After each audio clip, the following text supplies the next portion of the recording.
Hello friends. आज से हम लोग आईएसनेस के यूट्यूब चैनल पर ज्यूरिस्प्रूडेंस के लिए एक वीडियो सीरीज स्टार्ट करेंगे। इस लॉकडाउन में इन 5-6 वीडियो में आप ज्यूरिस्प्रूडेंस को काफ़ी हद तक समझ सकते हैं और तैयार कर सकते हैं। ज्यूरिस्प्रूडेंस एक ऐसा टॉपिक है जो जुडिशरी एग्जामिनेशन में प्री पॉइंट ऑफ व्यू से बहुत इंपॉर्टेंट है। और इस सब्जेक्ट का नेचर ऐसा है कि ज़्यादातर बच्चे इसको पढ़ना ही नहीं चाहते या कंफ्यूज रहते हैं या उन्हें ऐसा लगता है कि ये बहुत याद करने जैसा है। तो इन वीडियोस में मैं आपको बताऊंगा कि इसको कैसे आसानी से आप समझ सकते हैं और कुछ याद रखने के ऐसे तरीके जिनसे आपके लिए ये सब्जेक्ट बहुत इजी हो जाएगा। यूपीपीसीएस के पॉइंट ऑफ व्यू से subject pre point of view से बहुत इंपॉर्टेंट है। और इन वीडियोस को बनाने के साथ साथ इसके कुछ स्पेसिफिक नोट्स हैं जो आप हमारी वेबसाइट से या हमारे अदर चैनल से आप प्राप्त कर सकते हैं। हम लोग लिंक जो है डिस्क्रिप्शन बॉक्स में भी मेंशन कर देंगे, वहां से भी आप इसको डाउनलोड कर सकते हैं। ज्यूरिस्प्रूडेंस के बारे में स्टार्ट करते हैं हम लोग। सबसे पहला हमें पॉइंट जो समझना है कि व्हाट इज ज्यूरिस्प्रूडेंस, आखिर ये ज्यूरिस्प्रूडेंस होता क्या है। सबसे पहले इसके लिटरल मीनिंग की बात करें, ज्यूरिस्प्रूडेंस दो शब्दों से ज्यूरिस और प्रूडेंशिया से मिलकर बना हुआ है। दोनों ही वर्ड, चाहे ज्यूरिस हो चाहे प्रूडेंशिया, लैटिन से डिराइव किए गए, आप देख सकते हैं। Word juris and word prudentia किस भाषा के वर्ड है? लैटिन के। Juris means law and prudentia means wisdom और नॉलेज और फिलॉसफी और साइंस। अभी थोड़ा सा कंफ्यूजन होगा बट अभी एकदम क्लियर होगा आपको। देखिए, इस वाली स्लाइड में देखिए, अब ज्यूरिस्प्रूडेंस का इतने मतलब निकाले जा सकते हैं। Jurisprudence means wisdom of law, और jurisprudence means knowledge of law, और फिलॉसफी ऑफ लॉ, और साइंस ऑफ लॉ। एक स्कॉलर्स या ज्यूरिस्ट के बीच में कंफ्यूजन है कि ज्यूरिस्प्रूडेंस का सब्जेक्ट मैटर क्या होना चाहिए। तो जहां पे भी इस तरह की कंफ्यूजन क्रिएट होता है कि अलग अलग स्कॉलर, अलग अलग ज्यूरिस्ट के बीच में कंफ्यूजन होता है, वहां अलग अलग स्कूलों के फॉर्मेशन हो जाते हैं। इसी तरह ज्यूरिस्प्रूडेंस में भी आप अलग अलग स्कूलों को पढ़ेंगे। कुछ लोगों का मानना है ज्यूरिस्प्रूडेंस फिलॉसफी है, कुछ का मानना है ये साइंस है। तो इसी तरह से हम अपने पॉइंट ऑफ व्यू से या पीसीजे पॉइंट ऑफ व्यू से हम इसको समझने की कोशिश करेंगे। फाइनली ज्यूरिस्प्रूडेंस दो शब्दों से मिलकर बना है, ज्यूरिस और प्रूडेंशिया। इसका मतलब होता है wisdom of knowledge, knowledge of law, philosophy of law और साइंस ऑफ लॉ। आगे देखिए, तीन टर्म इंपॉर्टेंट है, साइंस, फिलॉसफी और law. Jurisprudence is science of law और फिलॉसफी ऑफ लॉ। अभी एक स्लाइड में हम लोग समझते हैं कि what is the science and what is the philosophy. आप सबको पता होगा, systematic study of anything is known as science. जैसे कोई हाइपोथेसिस करा, कोई चीज सोचा आपने, आप कुछ सोचा आपने, उससे कुछ इंपॉर्टेंट पॉइंट डिड्यूस किया, डिडक्ट किए, उसके बाद आपने उसको एक्सपेरिमेंट किया और ऑब्जर्वेशन पाया, और जो ऑब्जर्वेशन था वो यूनिवर्सल है। यानी साइंस का एक इंपॉर्टेंट पॉइंट ये होता है कि इसमें यूनिवर्सलाइजेशन होता है। ज्यादातर जगहों पर साइंस के प्रिंसिपल एक जैसे ही होते हैं। रिस्पेक्टिव फिलॉसफी नॉलेज गेन करने का तरीका है जो आप एप्लीकेशन ऑफ ब्रेन या एप्लीकेशन ऑफ माइंड से सीखते हैं। जैसे भगवान के लिए कोई एक्सपेरिमेंट नहीं किया जा सकता है, बट आप अपने दिमाग में एक आइडिया से सोच सकते हैं कि गॉड क्या है, सोल क्या है, ट्रुथ क्या है। इस तरह से क्या है। फिलॉसफी शब्द दो शब्दों से मिलकर बना, philo and sophy. Philo means love and sophy means wisdom और नॉलेज।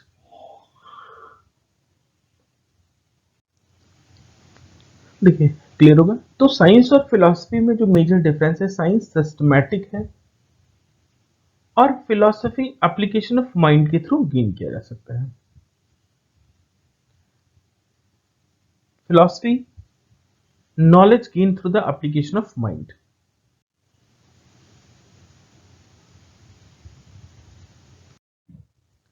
अब ज्यूरिस्प्रूडेंस को समझने के लिए हम सबसे पहले समझते हैं कि लॉ को। देखिए, लॉ, अगर मैं आपसे पूछूं कि लॉ का ऑब्जेक्टिव क्या है, तो आप मन में सोचिए और बताइए मुझे लॉ का ऑब्जेक्टिव क्या है। आप में से कुछ लोग ऐसा सोच रहे होंगे कि लॉ का ऑब्जेक्टिव है रेगुलेशंस बनाना, रूल्स बनाना। कुछ लोग ऐसा सोच रहे होंगे कि लॉ का ऑब्जेक्टिव डिसिप्लिनरी है, या ऐसा सोच रहे होंगे कि लॉ हमें राइट्स देता है, लॉ हमें ड्यूटीज देता है।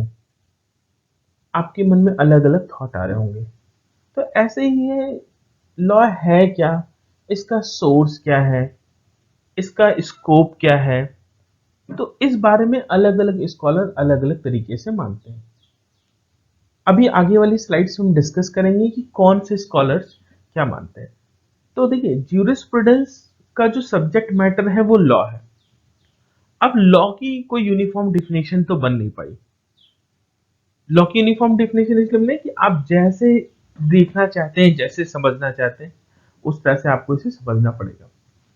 एक सेट ऑफ रूल्स है, जैसे आप देखिए लिखा है set of rules and regulation that regulate human behaviour, it determine human conduct, right. तो the subject of jurisprudence is law. और आप यहाँ पे एक बात समझिए, लॉ की कोई यूनिफॉर्म डिफिनेशन नहीं है, इसलिए ज्यूरिस्प्रूडेंस की भी कोई यूनिफॉर्म डिफिनेशन नहीं बनाई जा सकती है। अपने अपने कंटेक्स्ट के हिसाब से, अपने अपने स्कूल के हिसाब से हर स्कॉलर ज्यूरिस्प्रूडेंस को डिफाइन करने की कोशिश करता है। अब मैं आपको बताऊंगा कि कैसे इन डिफिनेशंस को आपको याद रखना है और क्या की पॉइंट है जो आप इनको याद रखेंगे, आराम से आपको याद हो जाएगा। देखिए, इसको समझते हैं। ये 3 चम्मच है, तीनों में चीनियां हैं, बट तीनों के कलर अलग अलग हैं। तीनों लौ की बात करती, तीनों का टेस्ट मीठा होगा, लेकिन देखने में यह अलग अलग डिब्बे से निकाल कर ही लाई गई होंगी। तो लॉ वही एक ऐसी चीज है जो रेगुलेशन का काम कर रहा है, डिसिप्लिन का काम कर रहा है, बट इसका ओरिजिन क्या है। अब जैसे सपोज करिए, कुछ लोगों का मानना है कि डिवाइन लॉ होते हैं, लॉ वही है जो डिवाइन ने बनाए हैं, जो गॉड ने बनाए हैं। कुछ लोग का मानना है कि नहीं, लॉ पॉजिटिव है, जो ह्यूमंस ने बनाए हैं, जो हमने बनाए हैं। तो आप ऐसे ही अलग अलग प्रिंसिपल्स पाएंगे। रॉस्को पाउंड के बारे में आपने सुना होगा, उन्होंने सोशल इंजीनियरिंग को लॉ माना, समाज को व्यवस्था बनाए रखने के लिए जो है लॉ है। तो फाइनली टाइपोलॉजी ऑफ लॉ यही है। आगे देखिए, समझिए। There is no uniform definition of juris, अभी हमने डिस्कस किया क्यों यूनिफॉर्म डिफिनेशन नहीं है ज्यूरिस्प्रूडेंस की। इसका सबसे बड़ा कारण यही है क्योंकि ज्यूरिस्प्रूडेंस का सब्जेक्ट मैटर क्या है, लॉ, और लॉ की ही यूनिफॉर्म डिफिनेशन नहीं है, तो ज्यूरिस्प्रूडेंस की यूनिफॉर्म डिफिनेशन नहीं बनाई जा सकती है। देखिए, सबसे पहली डिफिनेशन, इस पॉइंट को नोट करिए। The first formal definition of jurisprudence किसने दिया है, अल्पाइन ने। तो सबसे पहले एक रोमन ज्यूरिस्ट थे अल्पाइन, इन्होंने पहली फॉर्मल डिफिनेशन दी ज्यूरिस्प्रूडेंस की। याद रखने के लिए हम लोग डिफिनेशन के कुछ कीवर्ड्स को पहचानेंगे, शब्दों को पहचानेंगे। तो सब देखिएगा, the observation of things human and divine, human और डिवाइन, इन दो वर्ड को मार्क करिए। और knowledge of just and unjust, सही गलत के बारे में, ह्यूमन के और डिवाइन के बारे में ऑब्जर्वेशन क्या है, ज्यूरिस्प्रूडेंस है। किसने बोला है, अल्पाइन ने बोला है। इसमें इंपॉर्टेंट पॉइंट याद रखने के लिए, this is the first formal definition of the jurisprudence. याद रखिएगा, कीवर्ड है human and divine, just and unjust. John Austin, John Austin positive law की बात करते हैं। अभी एक बार में हम समझते हैं पॉजिटिव लॉ क्या है।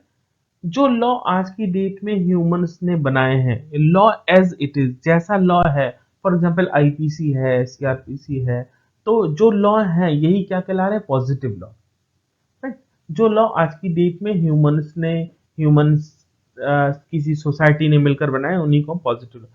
तो जॉन ऑस्टिन कहते हैं, क्या डिफिनेशन है, jurisprudence is a philosophy of positive law. क्या है ये, फिलोसफी ऑफ पॉजिटिव लॉ। अब यहां पे कंफ्यूजन हो गया, ऑस्टिन साहब ने फिलोसफी वर्ड यूज कर दिया और पॉजिटिव भी वर्ड यूज कर दिया, ये मिसलीडिंग है। तो जॉन ऑस्टिन की डिफिनेशन का जो की पॉइंट हुआ, फिलोसफी ऑफ पॉजिटिव लॉ। एक छोटे से पॉइंट में समझते हैं, फिलॉसफी, अभी मैंने आपको थोड़ी देर पहले डिस्कस किया कि gaining of knowledge through application of mind, दिमाग से हमने सोचा या किसी ऐसी मेटाफिजिकल इंटाइटी के बारे में। तो फिलॉसफी को पॉजिटिव जो चीज सामने है उसके साथ फिलॉसफी को नहीं जोड़ा जा सकता है। तो ये थोड़ी सी कंफ्यूज, इसको बाद में क्रिटिसिज्म भी हुआ। तो देखिएगा, the term philosophy and positive law misleading. खैर, आपके पॉइंट ऑफ व्यू से आप याद रखिएगा, फिलॉसफी ऑफ पॉजिटिव लॉ किसने दिया है? जॉन ऑस्टिन ने। हम अगली डिफिनेशन पे मूव करते हैं। हॉलैंड ने हॉलैंड ने जॉन ऑस्टिन की फिलॉसफी टर्म को क्रिटिसाइज किया। अभी आपने पढ़ा पढ़ा था ना, फिलॉसफी ऑफ पॉजिटिव लॉ। और इस फिलॉसफी को ऑस्टिन ने सॉरी हॉलैंड ने रिप्लेस किया और यहां पे वर्ड यूज किया फॉर्मल साइंस। तो हॉलैंड की डिफिनेशन क्या हुई? Jurisprudence is a formal science of positive law. देखिए, अभी आप देखिएगा कि ऑस्टिन की जो डिफिनेशन थी वो क्या थी कि फिलॉसफी ऑफ पॉजिटिव लॉ, और इनकी डिफिनेशन क्या है? Science of positive law. या फॉर्मल का मतलब क्या है? Fundamental legal principles. तो याद रखिए, Austin philosophy of positive law, Holland science of positive law, alpine human and divine, just and unjust. ऐसे करके आप याद कर लीजिए। तो एक डायरी में आप नोट कर लीजिए कहीं पे आप, जैसे for example human divine, just and just, alpine first formal definition हो गई। दूसरा philosophy of positive law Austin का हो गया, science of positive law Holland का हो गया। पॉजिटिव लॉ क्या कहते हैं? जो लॉ एज इट इज है उसे हम क्या नाम दे रहे हैं? Positive law. आगे देखिए, सैलमंड सैलमंड बोलते थे science of first principle of civil law. थोड़ी सी क्लियर डिफिनेशन है। सिविल लॉ का मतलब है जो ऐसे लॉ जो आज की डेट में स्टेट में एप्लीकेबल है उनको हम सिविल लॉ बोल रहे हैं। फर्स्ट प्रिंसिपल का मतलब है फंडामेंटल प्रिंसिपल्स। तो कहते हैं जो ऐसे फंडामेंटल प्रिंसिपल आज की डेट में स्टेट पे एप्लीकेबल है, तो उनका सोर्स, उनका रिकॉग्निशन, उनके बारे में ही होना ही ज्यूरिस्प्रूडेंस है। तो बिल्कुल याद रखिएगा, the first principles of civil law. ठीक है, तो ये क्या है? This is the Salmond's definition. Ulpian की याद करिए, जस्ट अनजस्ट और ह्यूमन एंड डिवाइन। ठीक है, ऑस्टिन की philosophy of positive law, Salmond की सॉरी हॉलैंड की formal science of positive law, Salmond की first principle of civil law. ऐसे करके आप इन डिफिनेशंस को याद करते रहे। अभी मैं कुछ यहाँ पे डिस्क्रिप्शन बॉक्स में कुछ नोट्स पोस्ट कर दूंगा जिसमें आप डिफिनेशन और उनके कीवर्ड्स को लिख सकते हैं। इसी तरह कीटोन को याद रखिए। कीटोन साइंस को कहता है jurisprudence science. Jurisprudence is the study of the systematic arrangement of general principle of law. तो यहाँ पे कीवर्ड है सिस्टमैटिक। कीटोन क्या कहता है? Systematic arrangement of the general principle of law is what is the jurisprudence. आगे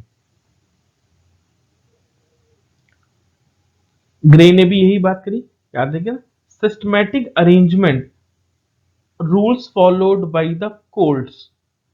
इन definitions को तो आपको रटना ही पड़ेगा। आसान तरीका ये है कि इनके कीवर्ड्स को पहचानिए। यहाँ पे लिखा rules followed by the courts, grey. बहुत इंपॉर्टेंट डिफिनेशन है, कई बार एग्जाम में पूछा गया है। Roscoe pound, the science of social engineering.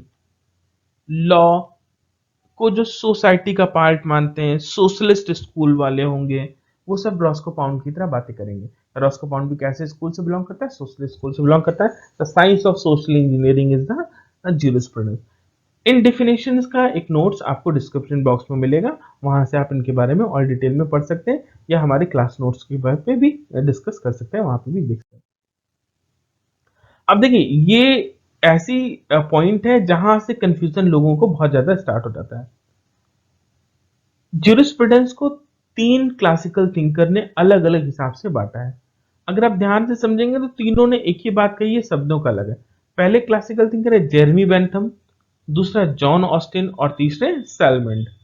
Jurisprudence was classified by three. ठीक है, जेरमी बेंथम ने बांटा है दो में, सेंसोरियल एंड एक्सपोजिटोरियल। किसमें बांटा बेंथम ने? Censorial jurisprudence and expository jurisprudence. Austin ने बांटा है general jurisprudence and particular jurisprudence. और सेलबर्न ने analytical, historical and ethical. Ethical is exactly philosophical jurisprudence. अब ध्यान से समझिएगा, बेंथम कहते हैं कि ज्यूरिस्प्रूडेंस को दो भागों में, सेंसोरियल और एक्सपोजिटोरियल। सेंसोरियल लॉ कैसा होना चाहिए, इट आउट टू बी, कैसा होना चाहिए, थोड़ा सा फिलोसफिकल ऐसा होना चाहिए था, इतना पनिशमेंट होना चाहिए, ये पॉइंट होना चाहिए, ये पॉइंट नहीं होना चाहिए, तो कैसा होना चाहिए, इसी को बेंथम क्या बोलते हैं, सेंसोरियल ज्यूरिस्प्रूडेंस।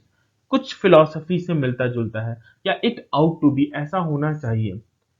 एक्सपोजिटोरियल जो लॉ है कैसा है आज की डेट में, ये क्या कहलाता है, एक्सपोजिटोरियल ज्यूरिस्प्रूडेंस। क्लियर हो गया। सेंसोरियल आप याद रखिए, थोड़ा सा फिलोसफी का है टच, कैसा होना चाहिए, और जो एक्सपोजिटोरियल है थोड़ा सा पॉजिटिव लॉ का टच है इसमें। अगला देखते हैं, ऑस्टिन ने दो भागों में बांटा, जनरल ज्यूरिस्प्रूडेंस और पर्टिकुलर ज्यूरिस्प्रूडेंस। ठीक है, जनरल ज्यूरिस्प्रूडेंस क्या है, the law of study of ethical law, philosophy की बात करी। अभी आपने पढ़ा था ना, सेंसोरियल ज्यूरिस्प्रूडेंस और जनरल ज्यूरिस्प्रूडेंस लगभग एक जैसी बातें हो रही हैं। मैंने कहा वहां फिलोसफी का टच लिया हुआ है, और यहाँ पे भी क्या देखिए, एथिकल लॉ, लॉ कैसा होना चाहिए। और अभी आपने पढ़ा एक्सपोजिटोरियल ज्यूरिस्प्रूडेंस और पर्टिकुलर ज्यूरिस्प्रूडेंस, ये भी देखिए एक जैसा, study of positive law is known as a particular jurisprudence. Clear हुआ। तो जनरल ज्यूरिस्प्रूडेंस और पर्टिकुलर, बेंथम का सेंसोरियल ज्यूरिस्प्रूडेंस और ऑस्टिन का जनरल ज्यूरिस्प्रूडेंस एक बात कहता है, बेंथम का एक्सपोजिटोरियल ज्यूरिस्प्रूडेंस और ऑस्टिन का पर्टिकुलर ज्यूरिस्प्रूडेंस एक जैसी बात करता है। क्लियर, आगे देखिए, सैलमन ने तीन स्कूल डिफाइन किए, एनालिटिकल, हिस्टोरिकल एंड फिलोसफिकल। देखिए, बेंथम का एक्सपोजिटोरियल पॉजिटिव लॉ की बात करता है, ठीक है, ऑस्टिन का पॉजिटिव लॉ की, और इसी तरह से एनालिटिकल ज्यूरिस्प्रूडेंस में हम लॉ, पॉजिटिव लॉ, आज की डेट में जो लॉ है, लॉ एज इट इज, उनका जो डिस्कशन है उसको किस स्कूल में करते हैं, एनालिटिकल स्कूल में करते हैं। इसके अलावा सेलमन ने दो और क्लासिफिकेशन दिए, हिस्टोरिकल और फिलोसफिकल ज्यूरिस्प्रूडेंस। कैसे लॉ का डेवलपमेंट हुआ, कैसे टाइम बाय टाइम धीरे धीरे डेवलप करते करते हम लोग यहां तक पहुंच गए, इसको हम लोग पढ़ते हैं हिस्टोरिकल ज्यूरिस्प्रूडेंस में। इसी तरह सेलमन की तीसरा philosophical, the study of ethical law कैसा होना चाहिए, किसमें पढ़ते हैं, सेलमन। तो अब आप एक चीज समझिए, चाहे बेंथम हो, चाहे ऑस्टिन हो, चाहे सेलमन हो, अगर हम देखें तो तीनों लोगों ने एक ही सोर्स ऑफ लॉ की बात अलग अलग शब्दों में करी है। कितना आसान हो गया। अभी आप इसको नोट्स बना लीजिए, इन पीडीएफ, इन स्लाइड्स का पीडीएफ आप हमारे डिस्क्रिप्शन लिंक से हमारी वेबसाइट से भी डाउनलोड कर सकते हैं। इसकी वीडियो सीरीज नंबर 2 हम लोग जल्दी ही लेकर आएंगे। कैसा लगा आप वीडियो हमें कमेंट में बताइएगा। कोई क्वेश्चन हो, कैसे ज्यूरिस्प्रूडेंस पढ़ें या किताबें कौन सी इसके लिए प्रेफर करनी चाहिए, आप हमें यहाँ पे पूछ सकते हैं। आशा करते हैं सब कुछ आपको समझ में आया होगा। Thank you.